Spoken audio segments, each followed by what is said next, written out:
Welcome,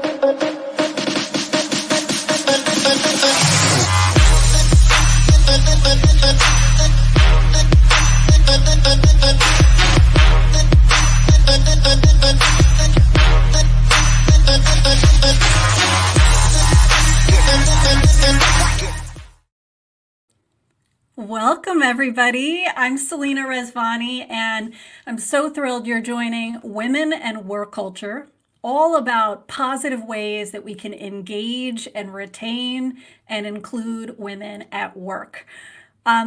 We are talking today about a subject that's very close to my heart, which is supporting women of color at work, ways we can boost them and amplify them. And I'm joined by a very awesome guest today, an inclusion expert, Stacey A. Gordon. She is CEO of Rework Work. What an awesome name and mission, by the way. And she's my fellow LinkedIn Learning instructor too. Hi, Stacey. Hi, how are you, Selena? It's so great to be here. I'm great. I'm great. I've been looking forward to this conversation and I'm so Yeah, happy to me have too. you. You have worked, Stacey, with so many cool global organizations to open up their eyes about unconscious bias, right? Those preconceived notions all of us are walking around with in the world. Clearly, you know things, and we're going to get to those in 1 minute and ask you a little bit to pull the curtain back on those sessions. Yes. Um, Before we do, I want to ask our friends who are joining us today to drop us a note. Let us know where in the world you're joining from. Drop us a like and a location because we've had a lot of cool areas we've covered from Dublin to Detroit, from the Philippines to Portugal. So we're excited to have you today. Let us give you a proper welcome. All right. I want to ask you, Stacey, about these really important unconscious bias sessions you run. Yes. Um, for somebody who's never been part of one, who's never had this as part of their workplace, tell us in a really impactful session, how is that different? How do you know, wow, there's a breakthrough happening here in this organization right now? Yeah. It's one of those things, and consultants always say, "Oh, it depends," but it's like you can feel it, and what comes, in this time right now, it's tough because we're doing a lot more virtual training, but our virtual training is just as impactful as our in-person training, and I know this because we've had clients where we've done both because we've had to do in person because we were close, and then we did virtual for their other offices that were around the world, and they were surprised at how we were able to replicate what happens in the in-person sessions. And I think what you see is reluctance changing from to openness, and Mm, that's really what the goal is in these sessions, is to increase awareness and to get people to be more open. We're trying to get people to just see people differently, see people from different points of view, and hear them. Hear yes. the Yeah. struggles that they've had, and hear how it's impacted them, and also hear how they can actually make a change and greatly positively impact someone else within their organization. I love that. Both that you can do it virtually and still make an impact, which is awesome. But also the fact that, it's about creating little openings. It's not always the biggest, most dramatic shift. It might be that closed minded person opening up just a little bit or just a Right. little bit more. I love it. I sometimes think of that, call that beginner's mindset. Well, and it's so you and I both know we have courses on LinkedIn. And so I get so many, especially right now, LinkedIn, the viewership is up because people are at home and they have some Mhm. time, and the courses are bite-sized, right? So people can do a little 5-minute course, move on, do 10 minutes, move on, come back to it later. And what I get is I probably get 50 to 100 people a month who send me Wow. messages. It's gotten, it's kind of crazy. But what I always find funny are the individuals who will send me messages that say something along the lines of, I was mandated to watch your course by my company, and I thought I was going to hate it or that it was going to be crap. I actually had someone write that. I thought it was going to be crap. Hmm. Wow. And they said, but you know what? It was really good. You changed my bias, right?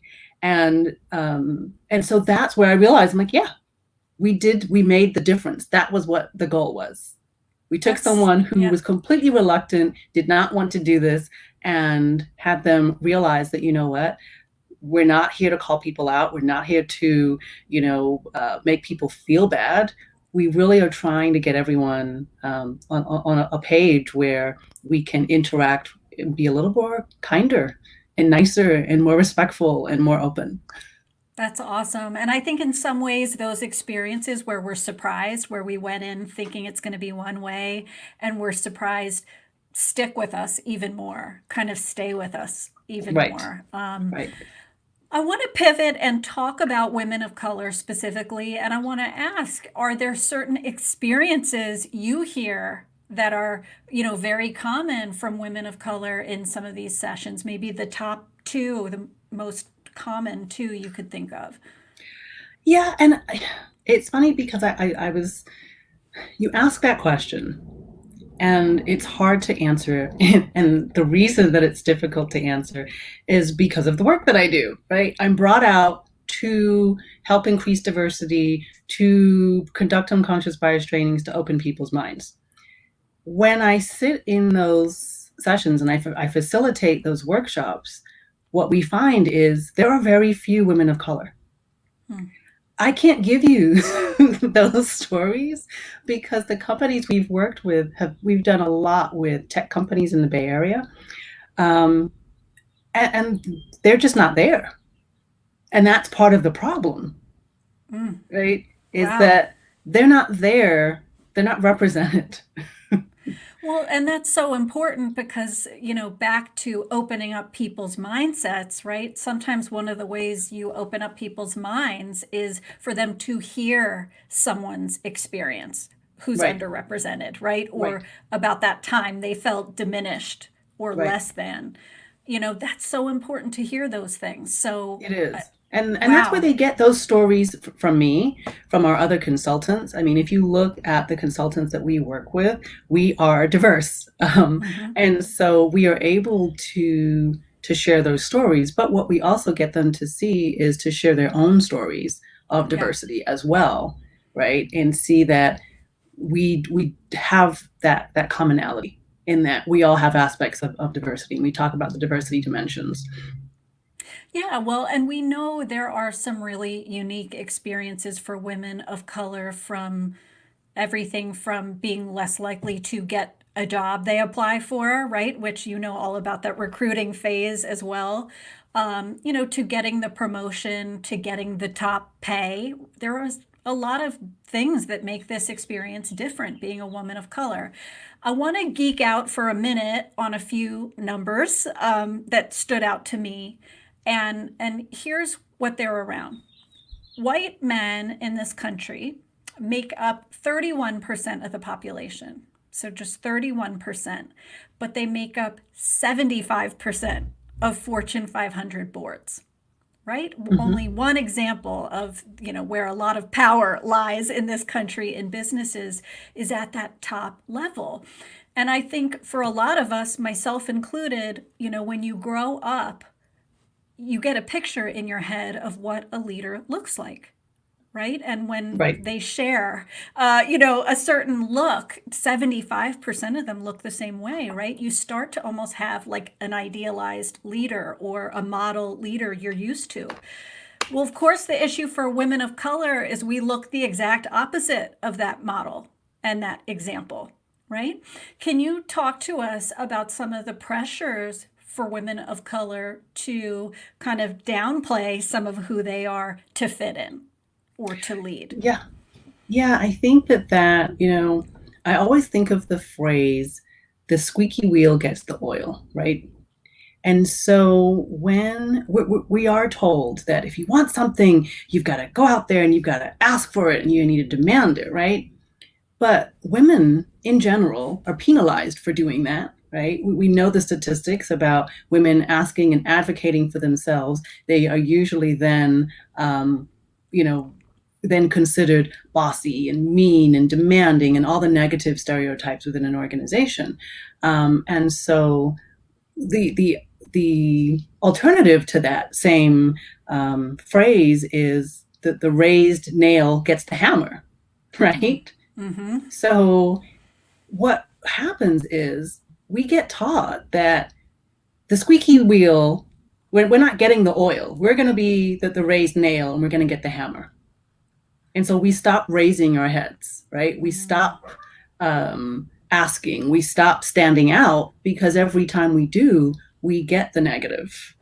And so that's what is happening within organizations. And this is why, it's so easy for people to say, oh, Stacy isn't as outgoing as everyone else, or she's not, if she hasn't asked for this, then we're not going to give it to her. Not realizing that, well, I haven't asked, because if I do, we have this double bind, right? And so it's one of those reasons that we do need to create a workforce where people can advocate for themselves or where others can advocate on their behalf, right? That's where allyship is so important, because I can't advocate for myself and get what I want in the same way that somebody else can advocate on my behalf and be successful at it. Yeah, that's huge. And I'm saving up some time to talk to you about being that good ally, or even sometimes being the bystander watching something play out. And we're going to talk about that a little bit more in a minute. But I want to stay on this topic of downplaying, like you've talked about. And I think what you said is really powerful. You stop raising your hand or you stop speaking up because it's not always a good thing to get noticed. It's not always Right. a safe place, right, to feel real noticeable and out there. I know Deloitte, my old employer, did some neat research on this and coined a term called covering. Covering, when you cover a part of your identity to fit in. And I think for women of color, we're sometimes talking about this confluence of a few identities, right? Maybe it's Right. your race, right? Maybe it's your gender. Maybe it's something else, your class. Who knows what else is coming together with that.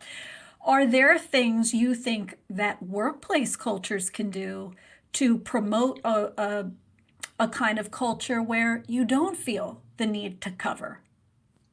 Yeah, and I think we have to think through, um, if we think about the current situation again, right? How do you cover when you're on a Zoom call Right. and we are being required to be on camera all the time? So this is a perfect example of, okay, your workplace, maybe you don't make it a requirement that people be on camera, because maybe they don't want to be on camera because they don't have a quiet space where they can, not have somebody else in the background, or their children, crossing back and forth, or a partner who is on a different shift from them and needs to change, right? And it's like we just assume, we make the assumption that everyone has access to space and technology to be able to participate in the way that we demand that they participate. And we really Yeah, have to ask, is that necessary? Do I need this person to be on camera? I love that And and, kind of and why do I want suspending. them on camera? Right? Do I want them on Yeah. camera because I really want to see them? Or do I want them on camera because I don't believe they're actually working unless they're on camera?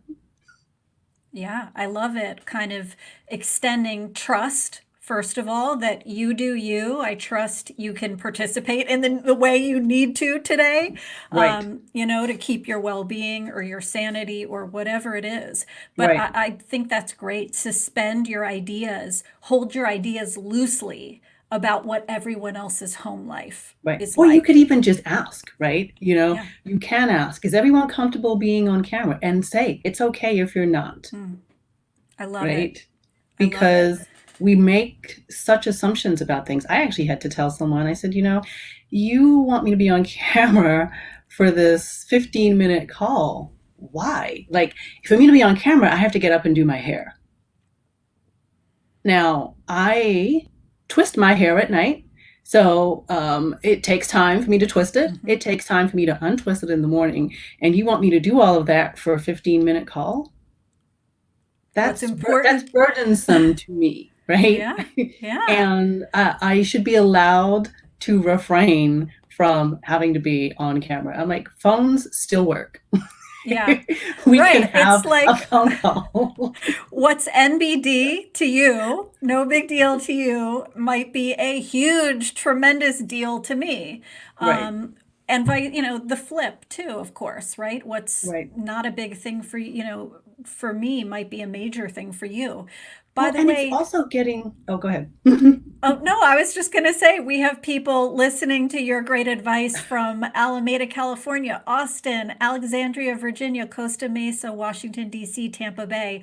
Awesome. Please, Hi, I want to, everyone. yeah, hi, everybody. I want to take this moment too to ask you all, send your questions to Stacy if you have them around that experience of being a woman of color at work, and we'll try to get some responses to you and get your question asked in this time. Yeah. Well, going back to what you said about covering too, and again, I use this current time that we're in as an example. I would sometimes I have like a little house dress that I wear around the house, right? And I bought one in Dubai, and it kind of looks like an African print, but it just an old house dress kind of thing. And I was walking around in it, and I sat down to get onto a call, and I looked down, and I thought, oh. Hmm, I probably need to change. Mm, you mm, know? And so it's just little things like that. Or I do have a headscarf on my head, and I think, dang it, still have that on. I need to take that off. And so mm-hmm. it's thinking through those kinds of things. And I get it. Like, we're having a conversation today. I'm not going to sit here in a hoodie and a t-shirt, right? And my hair not done. I think we do have to, we still have to look at when it's appropriate. Like, if we're having a meeting, we need to treat it the same way that we would if we were going into the office for a meeting, right? Mm-hmm. We actually need to get up, wash our face, put on some makeup if we wear makeup, and get ready. And so I think that that's part of it too, is that we might be working from home, but you've got to decide, am I working right now or am I at home right now? And make Mm. that distinction. And I think we've been conflating the two a lot. Yeah, well, this is a kind of perfect segue into something I wanted to ask you about, especially because we were talking about some of the ways we physically present in this world. And it's code switching. Code switching, that term maybe more and more people have been seeing in headlines and newspaper articles. But what is this kind of sibling issue to covering? Code switching. What is it? What's up with the pressure for women of color to code switch? Yeah. Well, and I think that's kind of the example that I gave about changing, right? What I was Mm-hmm. wearing. I might walk around at home looking one way, and if I was getting on a call I actually read an article about, I wish I could remember it, but it was a woman, a Black woman, who said she was getting onto a call with other Black women. They were all professional, but she said, but they were all wearing headscarves, right? Because it's part of that culture. And so no one looked at them funny and thought, well, why are you wearing that? And she said it was so freeing to be on this call and to be able to participate in this way. But I did that knowing that I was going to be with other Black women and Mm-hmm. it would be okay. But I couldn't do that if I was going to be on a call with non-Black women, because it wouldn't be received in the same way.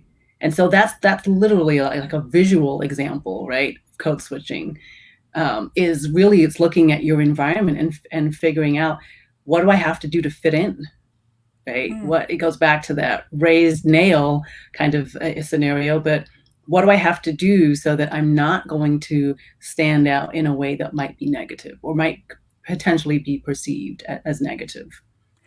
Yeah, I think that's so important. And I love your visual of that call. It sounds so liberating to be on that call and just be yourself without, Right, you know, it's expensive, I think, psychologically to all of us to be calculating and wondering and calibrating and trying to put something across just so, right, so that it's comfortable for everybody else. It's exhausting, right? It takes something out of us to do that and to try to fit in.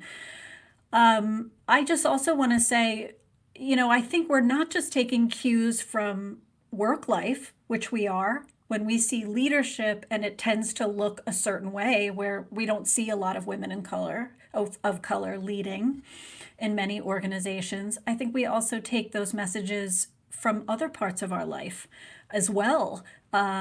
How to assimilate. I grew up in my own situation with a dad, an immigrant from Pakistan, very heavy accent, very dark skin. And he was very open with us that was, he felt less than. He felt less than white parents. He felt less than wealthier parents. right. And I think sometimes we also take those messages about how to fit in or assimilate from personal role models too in our lives. Right. How are we seeing them handle it and manage it, not Right. just what we pick up at work. Well, and sometimes we take that a little too far, right? Like that is where we do have to take some personal responsibility in terms of how we show up in the workplace, because we spend a lot of time wondering how is somebody else going to perceive me. And I think I've finally gotten to a place, or I'm getting closer to a place where I'm sort of over asking that question. I was like, I'm going to show up. And then if there is a repercussion because of that, that's because of their bias and their issue and not because of me. And I have to be ready to actually fight for that and say, you know what? I came, I showed up, I did what I needed to do. You reacted in a negative way, and now you're trying to, take that out on me and cause me, harm in my job.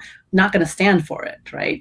And so I think Love it. what happens is we, for so long, have had to stand for it and have just said, oh, well, that's just the way it is, and that's just how it's going to be, and that's just what it's like at this organization. But I think that, Me Too and Time's Up and things like that have been examples to be able to show that, we don't have to stand for it anymore. We don't have to take this kind of treatment. And we really have to, we have to say something about it, right? I love it. Can we shout what you just said from the rooftops? I think that's so empowering, really, and freeing to hear you say, I stopped doing that and I showed up. And thank you for that, because I think you're inspiring a lot of other people to take that same step. And I can't say I do it every day. Like I said, I still changed my shirt the other day. So it's like Yeah, right. you're weighing. It's a constant weighing of Mhm. how am I going to show up? Who are these people? But the more you can get comfortable with, this is who I am. This is what I do. I'm good at what I do. There's value in what I do, and I deserve to be compensated appropriately. Um, it makes it easier. The more you do it, the easier it gets. Awesome. So we've talked about that kind of, urge to maybe cover up a part of yourself. We've talked about code switching, where you're taking it past just the urge to cover up and you're actually doing a behavior to change how you show up. Maybe it's speaking in a different dialect. Maybe it's wearing a different outfit. Maybe it's wearing your hair a different way. We've talked about those things. In your work, have you seen workplace cultures that are healthy and strong where people don't need to code switch? And if so, what are they doing differently? What's even one or two things they might be doing differently? Yeah, I mean, I think every culture has good and bad, right? There is no perfect culture out there. But the fact that I think what is important is being open and transparent about that and saying we are not perfect and we know we need to get better. We want to improve and being open to feedback. So I think companies where they are listening to their employees. I love when I go into an organization and they say, "Wow, we think that our employees need X training." Really, based on what? What is that based on? Have you asked them? Hmm. Hmm. Like, have you actually asked your employees what they would like, what they might need, how they feel about any of this? And I think that that's an important thing because, I know companies love to do these grand employee surveys. But at the end of the day, you could ask one or two questions, get the answer, and then implement it instead of asking 40 questions, getting back all of this data, taking months to sift through the data, Hmm. and then doing nothing with it. I love it. I love how you're describing like simple but incredibly important traits in a good healthy culture. That you're open, you're humble, you're listening Right. to what people have to say. I love that. Will you tell us, while you're pulling back the curtain on your sessions, I know you do this really cool exercise where you reveal to people their in group. Can you tell us any more about that exercise and what you want to hit home to people? Sure. So it actually started, I started doing this years ago. And again, LinkedIn and I have had this relationship because I've just loved LinkedIn when it got started, right? I was one of the very first people to have a LinkedIn account. And I was recruiting back in the day, working as a recruiter. And so I just happened to kind of take a look at my LinkedIn profile. And it used to show you, I think it still does in a certain way, but the way they did it back then was different. And they showed you this, like who your closest or most connected people were. And I took a snapshot of it. I don't even know why I did that at the time. But when I looked at it, I said, wow, all of these people kind of look the same. And I thought, wow, I'm out here talking about I'm a diversity recruiter because I've always been, that's my thing. It's always been my thing.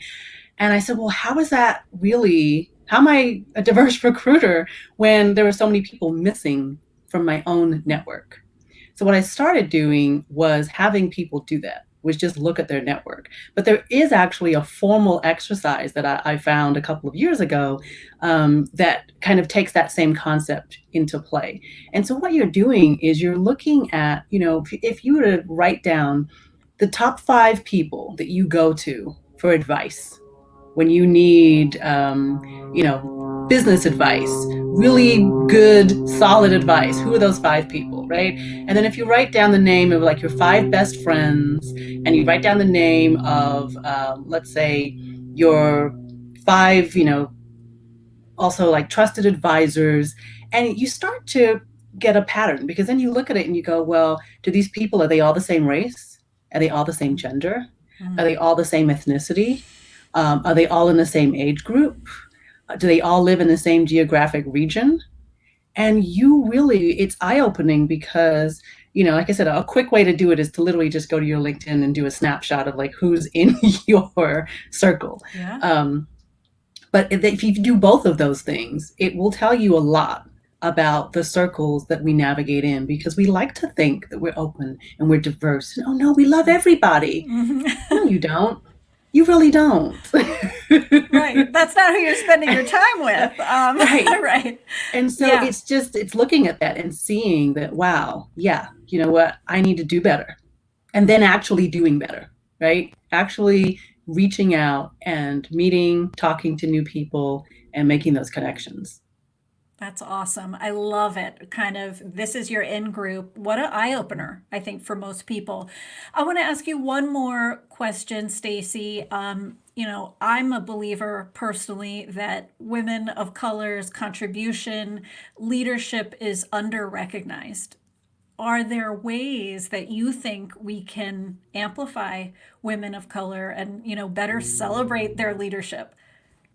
Yes. I mean, oh my God. So, again, so simple. Like that is literally my mantra is everything is simple. You just have to do it. So, you're putting together a panel.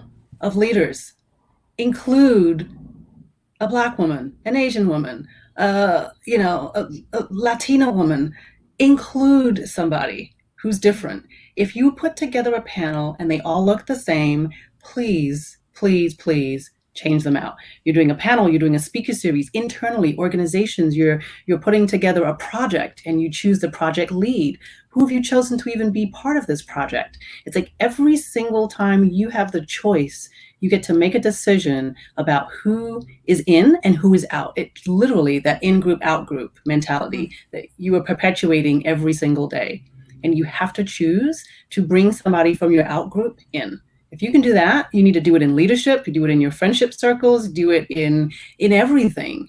And if conference organizers, as you're picking speakers, you're creating these speaker series, like you said, in internal professional development, you're trying to decide who's going to come in and do a training.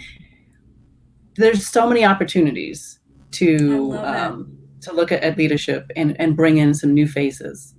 I think those are such good reminders to keep widening your in-group. And that's our challenge for you all today. I'm going to add a few others, which is, attend events like this one where women of color are speaking, or hosting. Listen, right? Listen generously so you can hear a new perspective.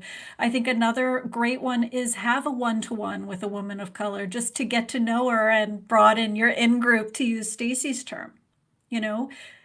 Have that deeper relationship with a woman of color in your world. And the last thing I'll say is this, catch people doing good. See people doing great things and tell at least 3 other people about how she's demonstrating leadership. Yeah, we actually do a Simply Good newsletter every month for that reason. We're like, here's all the really good stuff that's happening. I love it. I love it. This is so good. Well, I love that you're tackling such an important topic. We all have this one go around the world, and you are encouraging people to extend their capital, their clout to other people. And I think that's such a beautiful, wonderful message. And I just want to say too, by extending it, yours is not being reduced, right? Like that's also something that people think, oh, if I extend capital, it's taking something from me. No, it is increasing for both of you, right? You're multiplying. So I just want to make that note as well. I think that's great, right? You don't have to be threatened and scared that it's only finite. There's only so much pie on the table. No, right? No. Doesn't work like that. In fact, it multiplies, I think, usually when you give it away and when you lend it out. You are so awesome. You have so many superpowers, and I appreciate you sharing them with us today, Stacy. Thank you. Thank you. I hope, could you tell us quickly where people can find your great podcast and reach out to you? Yes, actually, I just have it all posted at my website. It makes it easy. If you go to reworkwork.com, you can check under our resources. We have the podcast listed. All the courses are linked there as well. And you can always email me or find me on LinkedIn as well. I accept all requests. Oh, good. Thank you, Stacy. And thanks to all of you, our community. I'm sorry today there was a little lag in being able to see your real-time questions, but I promise we'll keep getting to those. Please stay in touch. Join the newsletter tribe at selinaresvani.com/sign up. Check out the LinkedIn Learning courses. Follow me on Twitter. And for all of you, I hope you stay healthy. I hope you stay well and lead on. Thank you, Stacy. Thank you.